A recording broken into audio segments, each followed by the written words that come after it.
बकर police की कामयाब कार्रवाई, थाना सिटी दरिया खान पुलिस की कार्रवाई, चोरी का मुलजम गिरफ्तार, 2 लाख रुपए की बरामदगी। रिपोर्ट एम सईद बिशारती और आप देख रहे हैं आज तक।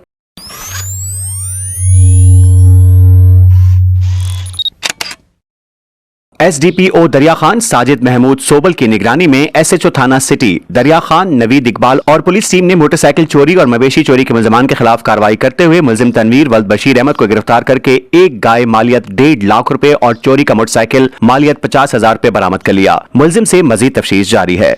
जबकि एक और कार्रवाई में थाना सिटी दरिया खान पुलिस ने जुआ के अड्डे पर कामयाब रेड करके 3 जुआरियों को रंगे हाथों गिरफ्तार कर लिया। दाव पर लगी रकम 49,750 रुपए, जिसमें 2 मोबाइल फोन भी शामिल हैं, बरामद हो गए। जवारियों में खालिद रहीम, अहमद अली और अब्दुल रहमान शामिल हैं। मुलजमान को गिरफ्तार करके मुकदमा दर्ज कर लिया गया। मजीद खबरों और न्यूज अपडेट्स के लिए देखते रहिए आज तक।